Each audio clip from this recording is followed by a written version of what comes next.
comprenez quelque chose? Pas grand-chose, on est encore tombé sur l'auteur le plus compliqué. Vraiment. Si seulement Argyris était là pour venir nous expliquer sa théorie. Moi, je peux l'invoquer, mais je ne promets pas de grands résultats, et c'est de la sorcellerie, quoi. Et bon, après, je peux tirer des cartes, si ça fonctionne, ça fonctionne. Si ça fonctionne pas, on fera avec ce qu'on a. On n'a rien à perdre. Ouais, vas-y, tente. Allez, on tente. J'espère vraiment que ça va fonctionner. Argyris, on t'invoque. On aimerait bien que tu nous aides pour ce travail d'apprentissage en milieu de travail. Si tu es là, manifeste-toi. Je dois peut-être retirer une deuxième carte. Qui ose me réveiller? Les filles, ça a fonctionné, ça a fonctionné! Regardez, il est là!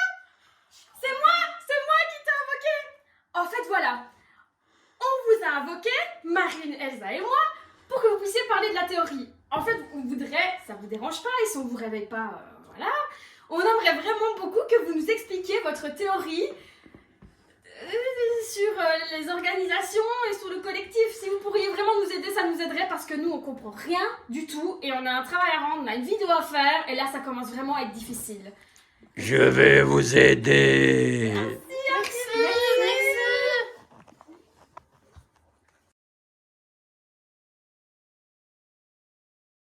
Pour commencer, peux-tu te présenter rapidement?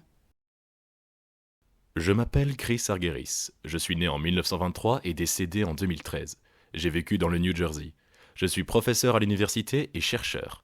Mes thèmes de recherche que j'affectionne particulièrement sont l'apprentissage organisationnel, le changement et le leadership. Pour mes recherches, je collabore beaucoup avec les praticiens pour changer leurs conditions. On a quand même une petite information sur tes théories qu'on a reçues de notre professeur. Comme nous devons te présenter lors de la deuxième séance, il paraîtrait que tes recherches se situent au niveau collectif. Tu confirmes? Pas vraiment. Certes, mes pensées se lisent au niveau collectif, notamment car je m'interroge énormément sur la nature des interactions entre les acteurs et les effets qu'elles produisent. Mais j'apporte également un regard individuel à mes recherches, en essayant d'expliquer les phénomènes observés chez chaque individu. Et puis j'apporte aussi beaucoup d'importance au niveau organisationnel, en orientant ma réflexion sur les apprentissages qui permettent de développer des compétences et performances pour l'entreprise. Du coup, je pense que le choix de votre professeur de vous faire passer au milieu n'est pas anodin. Vous vous situez ainsi dans le niveau collectif et entre le niveau individuel et organisationnel.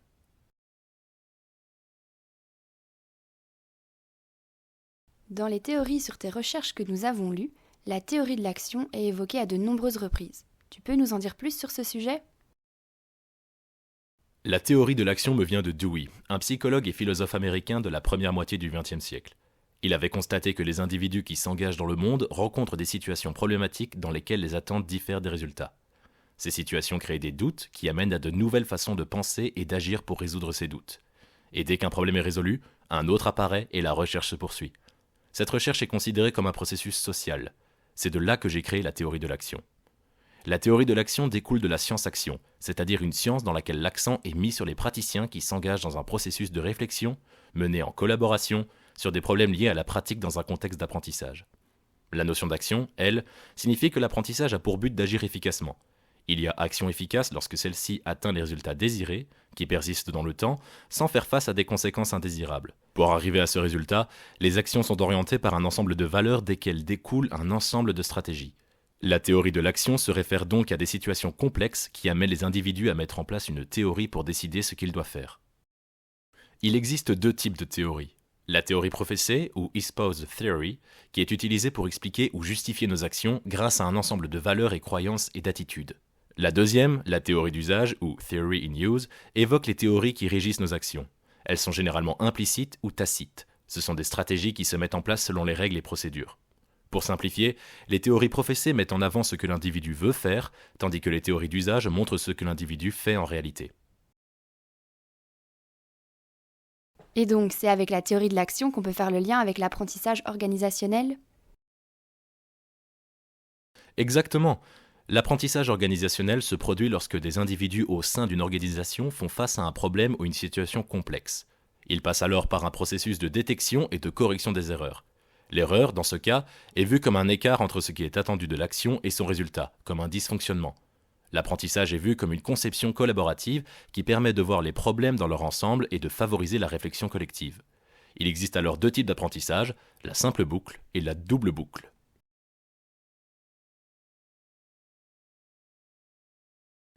L'apprentissage en simple boucle est un processus qui consiste à modifier les pratiques pour corriger les dysfonctionnements. Elle vise à atteindre des objectifs basés sur les valeurs, les hypothèses et les normes existantes.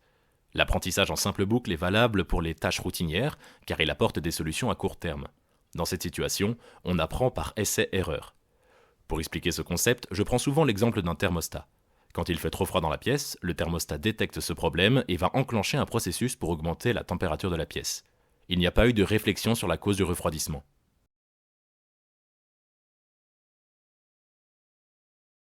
L'apprentissage en double boucle se produit lorsque les dysfonctionnements ne peuvent être corrigés qu'en s'interrogeant sur les principes et les buts qui découlent des pratiques.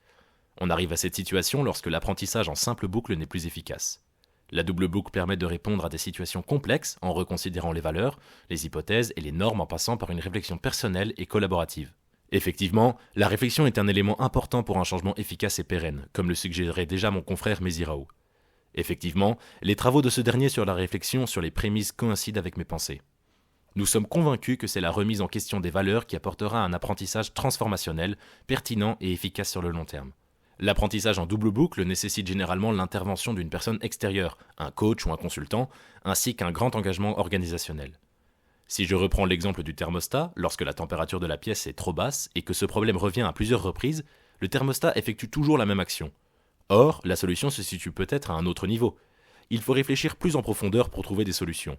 Par exemple, on pourrait isoler davantage la pièce. L'apprentissage en double boucle apporte alors des solutions à long terme. Et oui, apprendre, c'est changer.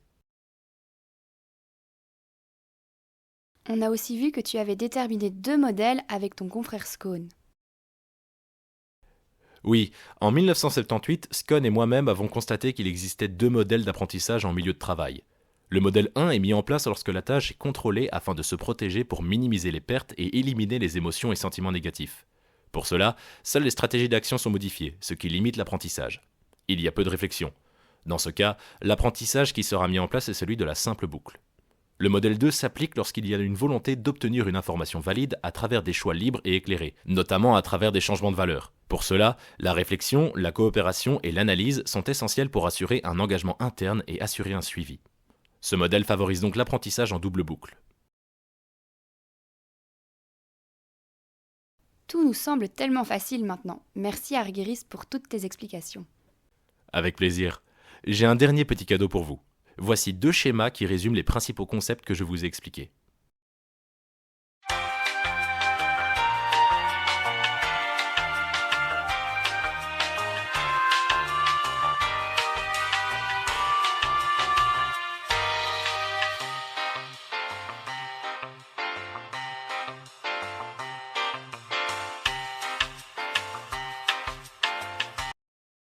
Ah, j'allais oublier. Depuis que mes théories ont été appliquées en contexte de travail et étudiées, quelques paradoxes ont été constatés. Le premier se situe au niveau des employés. Il est difficile d'exprimer les problèmes rencontrés aux supérieurs. En effet, ceux-ci peuvent remettre en cause leur travail ou les sanctionner. Le second concerne les dirigeants. Leur but est de constamment augmenter les performances de l'entreprise. Pour ce faire, ils analysent les pratiques en cours, théorie en usage, et les principes qui les sous-entendent, théorie professée. Pour eux, un changement peut être synonyme de perturbation. Les dirigeants doivent donc identifier le rapport coût-bénéfice pour effectuer ou non un changement. Le but est d'éviter les conséquences contre-productives ou de s'assurer une meilleure productivité. Aussi, ils doivent prendre des décisions difficiles. Cependant, ils sont déconnectés de leur processus de raisonnement. C'est pourquoi l'apprentissage en double boucle est compliqué à mettre en place pour les dirigeants. Bon, Marine, Elsa, Coralie, je pense avoir tout dit. Je retourne me reposer en espérant que plus personne ne vienne m'invoquer. J'espère tout de même qu'avec tout ça, vous obtiendrez un 20 sur 20.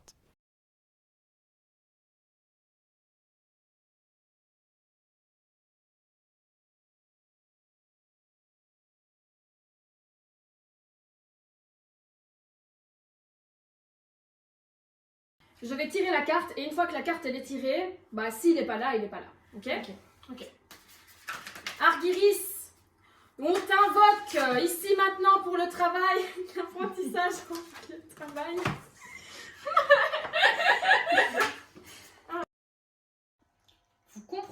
chose? 3. Vous comprenez quelque chose?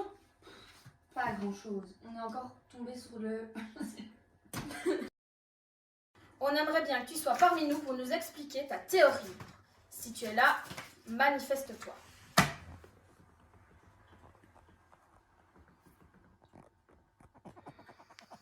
Qui ose me réveiller?